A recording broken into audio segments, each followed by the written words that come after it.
Welcome to Cookbook Corner, the show where two librarians who love to cook. I'm Lindsay. I'm Brent. Each choose a cookbook from the collection, take it home, make a recipe or two, come back to discuss.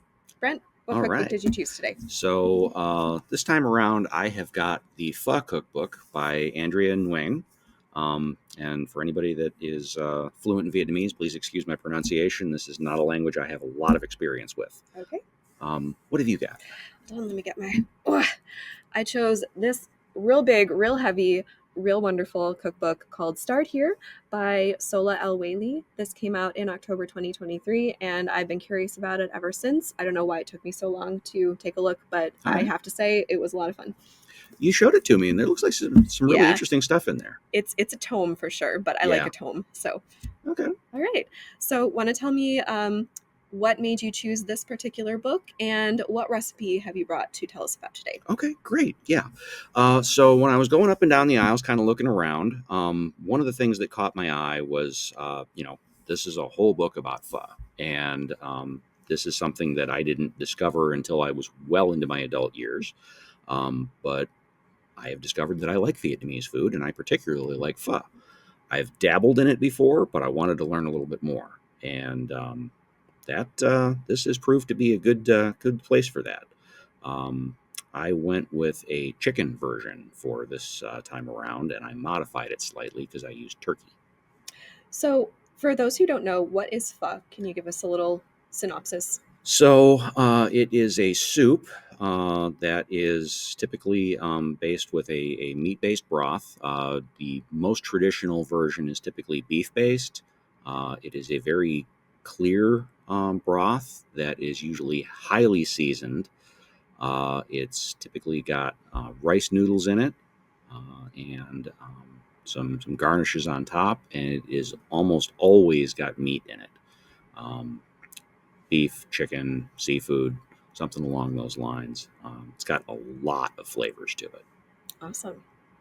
What did I choose? Well, this book is less of a cookbook and more of a cooking book. Mm-hmm. I hope that makes sense. Hopefully it'll make sense as soon as You explained it to me, and I think it made sense. Yes. So Sola El Whaley she's a chef. She has owned a restaurant. She is obviously an author and a YouTube personality. She's worked with New York Times. She's worked with Bon Appetit. So she is out there. And you can see her stuff pretty much anywhere. And hopefully after I talk more about her work, you will want to, because she is wonderful. So this book came out, as I said, in 2023. And it is a cooking course, I will say. Less than a cookbook where you pick out recipes and try them one at a time. Each chapter is a different lesson. And then the recipes within that chapter are opportunities to practice what you've been learning. And it goes in difficulty from easy, medium, and advanced. So you kind of get a chance to try testing your skills. I'm going to read from, like I said, from the inside cover of how Sola describes this book. And she says, "In this book, I'm here to teach you the way I've learned to cook, with nerdy deep dives and so much context behind the steps of every recipe. Think of this book as a one-stop culinary school in a book without years of inescapable debt.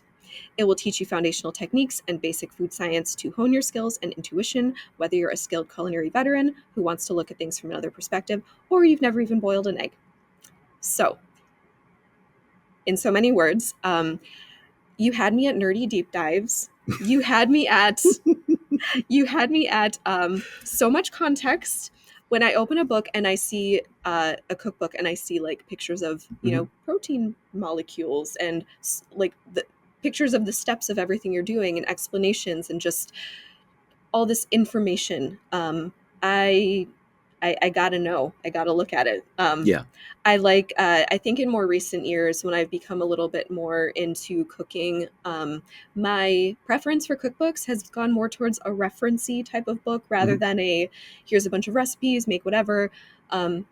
And I appreciate too that she talks about not ever being happy with just following the rules without knowing the why of it.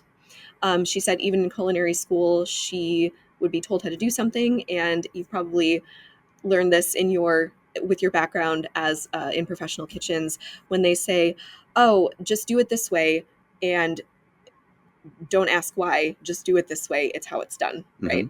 But Sola talks about how she never was happy with that. And she always wanted to learn the whys so she could figure out the hows and the whats. So it's meant to take you by the hand and teach you how to hone your own instincts so that you can then go forth and cook whatever it is you want without having to constantly refer back to a recipe. There are Yeah. multiple ways to go about cooking, and learning the techniques and the skills involved is one way to do it, and that gives you a lot of freedom to Yes. go in and mess with things and figure out which rules really apply and which ones you Yes. can kind of give a little twist to. Right. Like I understand the process of how to cook rice. Hmm. Therefore, I know what parts I can modify and what parts I can play with, um, And have an idea and of have an how it's idea of gonna. how it's going to turn out Yeah, before you start, and not have to consult instructions every time. That's where I'm trying to get to in my own cooking journey, is being able to say, I need to make a basic whatever, and not having to look it up online or consult a book about it, just know how to do it and have that yeah, foundation. So yeah. that's That's a what we're good place working to with. be. Yeah. So I would say, to answer your question, you asked me, 10 minutes ago, the recipe I chose the recipe I chose was it's gonna look real similar to last time. It's a ginger and turmeric rice porridge with cilantro chutney. It is just a porridgey time of year, so It is. I went with a rice porridge. I It's wanted to February. try. It is February in Michigan, and I don't want to chew my food or eat anything that's cold. So here we are. And on that note, Anyway, but I chose it because it looked wonderful, and I've also been really curious about rice porridges. Basically, you take a very small amount of solids of rice and some other ingredients. She uses some split lentils and some seasoning and a potato, and you add so much water and just keep cooking and cooking until it basically just falls apart and is this like lovely velvety comforting comfort food. mm-hmm. Yep. So I did make that. um, I would like to just admit here that I am a chronic undersalter, and this Mm-hmm. was just one of those times where that has You become very have evident to to me. learn to use salt. When you're using 8 cups of water and 1 cup of ingredients, Yeah, you gotta have a lot of salt. you So the do. three the You three do. fingered pinch of salt was quite inadequate for this. However, the chutney really helped. I made this recipe, and I've been I made some like roasted veggies to go with it. And I have some like falafel that I made last week. So all that stuff together makes for a good Yeah. situation. It's not. I will definitely, lesson learned. I will be trying again. And Mm-hmm. another thing that Sola says, since we're talking about it, is guess what? You're gonna mess up, and it's okay. And she talks about, what? I've had plenty of time, sat on the kitchen floor crying because something didn't go well. I didn't cry for this one. I said, "Ah, shucks," but it's been okay. We're fine. We're gonna move on. I think that was one of the things that was always appealing about Julia Child. Yes, She'd yes. make a mistake, and she'd admit it, She'd make it and right on camera. and she'd just keep moving Yep. forward. She'd be like, "Well, just brush it off, and no one will notice. Drop the chicken on the floor. It's fine. Just don't tell my Well, guests. I don't want to talk about it." we're going to try and avoid Well, that, yeah, but that's yeah. true. So can you tell us more about the recipe that you made and what the process was like? Yeah. So, I mentioned that I had used turkey in this chicken pho because, well, it's what I had laying Yeah, around. and turkey is not necessarily a common ingredient in Asian food, Well, correct? no, I don't think it generally is. Yeah. But as it happened, I bought a fresh turkey back around the holidays and broke it down into some smaller packages, and I still had a big bag of bones and scraps that I had tucked away in the freezer for exactly this type of an occasion. It's soup parts. Well, I was making a big batch of broth. So I pulled out the turkey and worked with it from there. A couple of things that I really liked about this book here. It talked you through some of the historical and cultural background of the dish. It talked about ingredients. It talked about the stuff that's common and easily found here. It also talked about some of the stuff that was a little bit more farther afield, things you might have to go to a specialty market in order to find. Um, it talked about the regional differences between northern and southern styles, which was something I was completely unfamiliar with. Turns out that my experience with pho here in the U.S., which is, of course, the only place I've ever had it, um, is primarily the southern style, which originated around Saigon. The author's family was originally from the north, and they do things a little differently up there. It's kind of a more minimalist style versus using lots of garnishes and condiments and things. Um, there were some really good techniques in here. There was a technique that I have read about but had not really used myself for making the broth, which is probably the biggest and most important part of the whole process. And that involved covering the raw bones and scraps with just enough water to cover them, bringing it to a hard boil for a few minutes, and then draining and rinsing off all of the coagulated proteins, um, and then returning everything to the pot, adding fresh water, and then bringing it up to a slow simmer to produce a very clear broth that Mm. still has good body and flavor. It worked. I've read about this technique before, but I never actually tried it. I was pleased with the way it came out. That's great. You've Yeah, got a whole new technique to play with now. I did. I Yeah. did. So, the turkey translated very well from the chicken technique. And of course, it produces a little bit um, richer, stronger, stock because it's a more flavorful bird. Um, and of course, you know, the amount of stuff that I had to work with was significant because it's also a much larger bird. So I didn't have to go and try and find 7 pounds of, chicken parts. There you go. So Just took a trip to the old freezer. yeah, There it yeah. was. Well, that's one of the advantages of having a sizable freezer Mm-hmm. and a well-stocked pantry because I didn't have to go to the store to buy That's nice. anything. Yeah. I had it all on hand, Oh, that's which even is not better.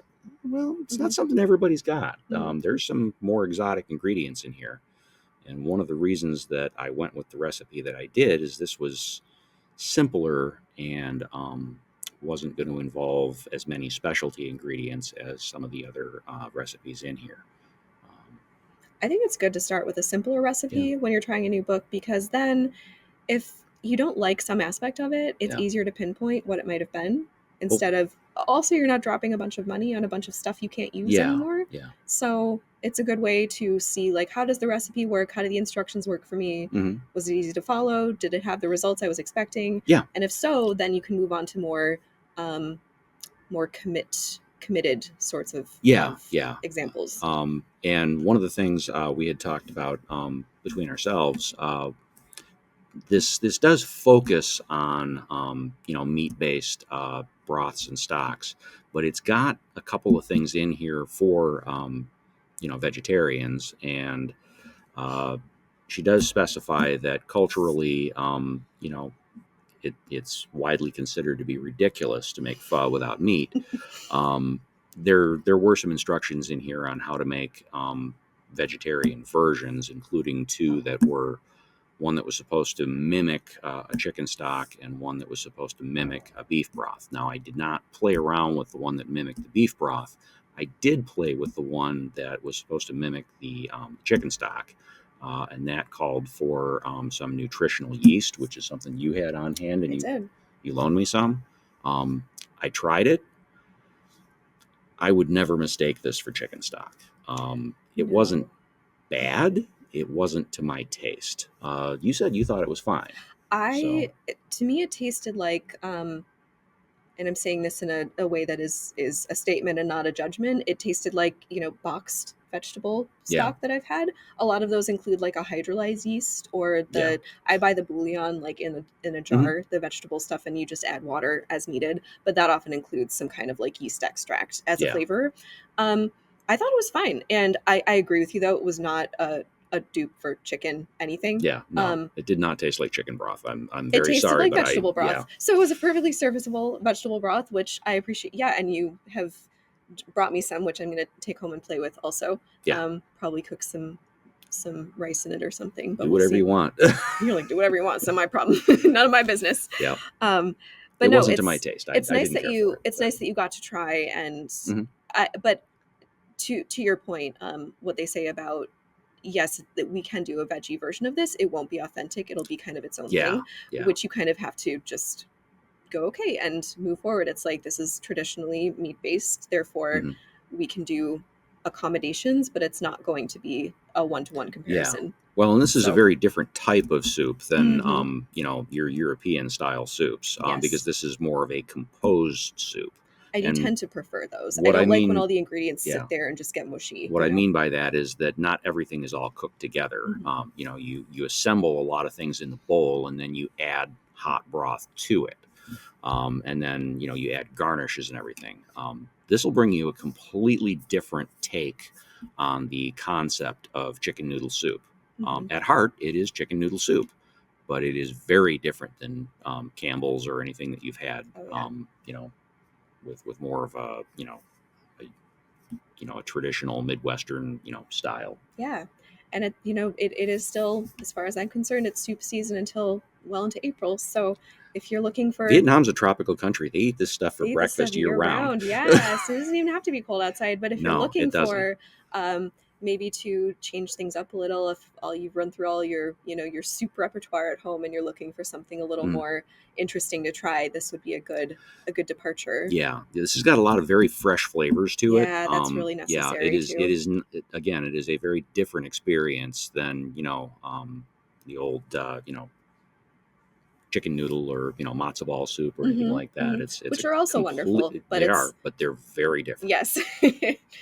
Awesome. Well, I'm glad you had a good experience with this. Hmm. My own experience with this book was, I was more impressed with the structure and the all the offerings it has.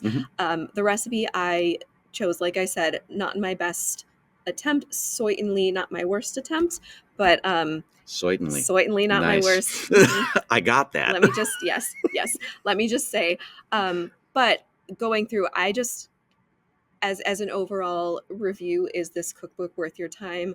Yes, it is. It is so thorough, and she's such a fun presence. I plan to start watching her videos on YouTube, and I'm curious about Mhm. her history segment, especially about historical recipes. um, I'll just highlight a few of the elements of this book that I was especially impressed with. So I mentioned that each chapter is a different lesson. So you've got things like chapter one is taste. So you're learning how to season. So you're making things like Mhm. salad dressings, things that are cold, things that you can taste Mhm. as you go. Yep. Chapter two is temperature management 101, which she has you cooking eggs in all different kinds of ways, That is which foundational. is foundational. Chapter three, which is the one that I was most interested in, was called Just Add Water, and it talks about cooking grains and beans with water or whatever liquid. So you're learning how Which is to. the chapter you were working with That's the in here, chapter isn't I it? was working Yes. with, yes, and we learned that All right. salt is also important. It Um, is. It and then it is. goes into chapter four, break it down and get saucy. That's like braises and Mhm. steam and poach. Chapter five, so you're working with like quick cooking methods and clean flavor. Then it gets into dry heat.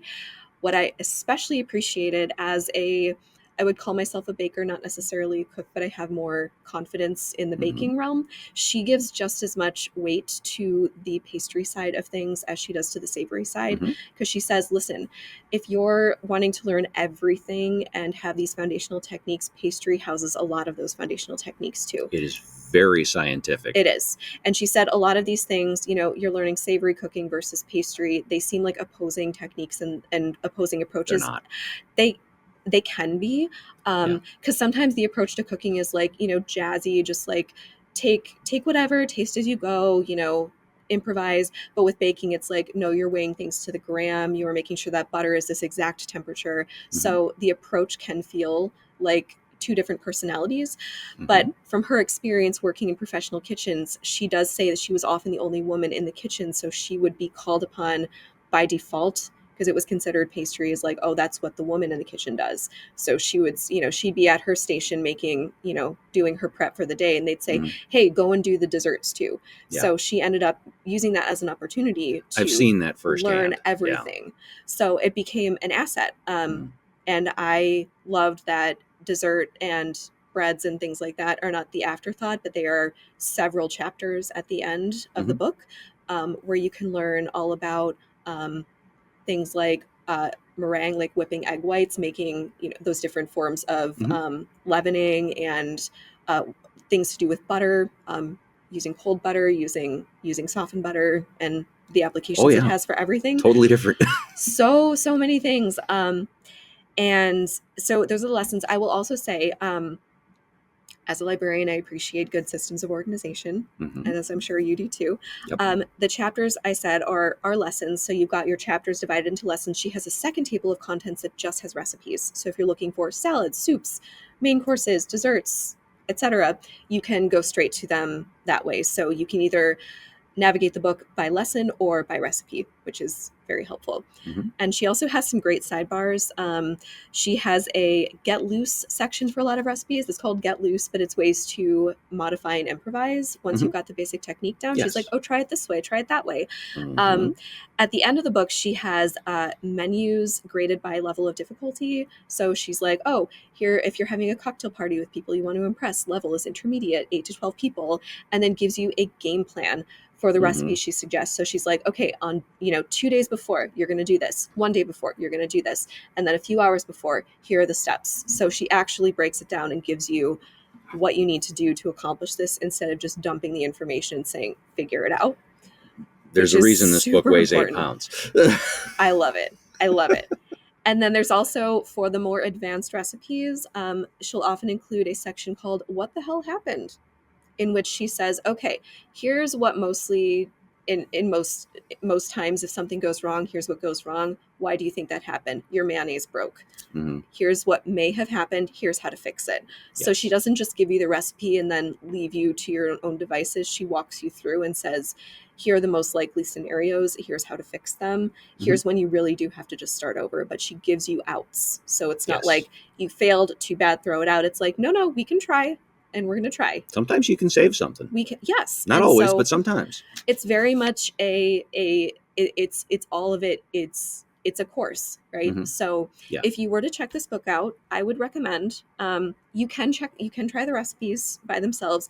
This is a book that you can sit down and read and make a plan from there. Hmm. If you're checking it out for the 3-week checkout period, take a chapter or two and go through the entire chapter and do those lessons. Hmm. So you're like, this time I'm going to cook the eggs. I'm going to cook all the eggs all the ways, and by the end of it, you know how to cook all the eggs all the ways, Yeah. and you have that information and you know how to do it.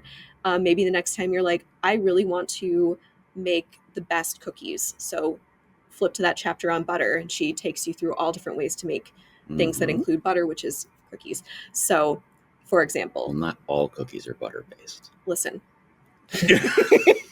Don't get me wrong. I for love the my butter. sake of example, for the sake of the example. Please go ahead. Yes. So, couldn't recommend it highly enough. I myself am a shopper when it comes to cookbooks. I will always take it from the library first when I'm thinking about buying something to Hmm. have because I have limited space. Um, this is a book that I would purchase. Not that I'm encouraging people to do that. I'm encouraging you to use your library, Yeah. but definitely, this is a This is a book that way I to would take a have. test drive This is a before you test commit. drive, and this is a book that I could spend months and months with and go back to these examples and these lessons time and time again. If you like Salt, Fat, Acid, Heat by Samin Nosrat, if you Hmm. liked The Food Lab by J. Kenji Lopez Alt, this is in the same Yeah. style. Actually, Samin Nosrat writes the foreword to this book, so Hmm. I like to think they're friends. Yeah. If you've Yeah. been watching Good Eats with Alton If you're Brown, watching Good Eats with Alton Brown, if you're yeah, if you're old school. old Yeah. school, yeah, if you like your Cooks Illustrated, any of those that really go into the science of things, I like to Yeah. know why this is happening. So Hmm. fully 100% recommend this book. Okay. So Yeah, that's your take on that's it. my take. All right. Yeah. Yeah. So I've got to say that this thing that I did this time around, I also would highly recommend. I really liked it. If you are into soups, if you are into pho, if you are interested in the flavors of Southeast Asia and Vietnam in particular, this thing will definitely broaden your horizons. A couple of things I really liked about it: it had things broken down into a couple of different levels. Um, Full on, pho takes hours. You're making a scratch stock that takes long, slow cooking. Um, this has information on how to do that. It also has stuff for the beginner, things that you can do quick and easy. Dinner for two on a weeknight, and I've tinkered with some of these ideas before, and it works. You can absolutely use, you know, canned or bottled stock and modify the flavor and adjust the technique in order to achieve something that is recognizably pho and is good. It's got some intermediate level stuff that will, serve maybe four people. Talks a little bit about how to use a leftover rotisserie chicken, for instance. Um, so not everything in here is the deep advanced restaurant technique for pho. um, it's got some more advanced stuff that does teach you how to do those things. um, I will say that from personal experience, um, making beef stock, your own beef stock from scratch, is a major project, and if you want to take it on, go ahead. But even sourcing beef bones at a reasonable price is not always easy. You may have to do a little bit of digging around in order to be able to find that. Um, they don't generally carry a lot of bones in your average supermarket. You may have to go to a specialty market to find those.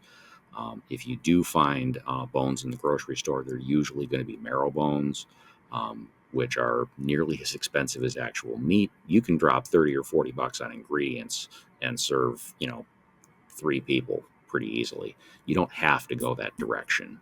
Um, you can absolutely use canned broth.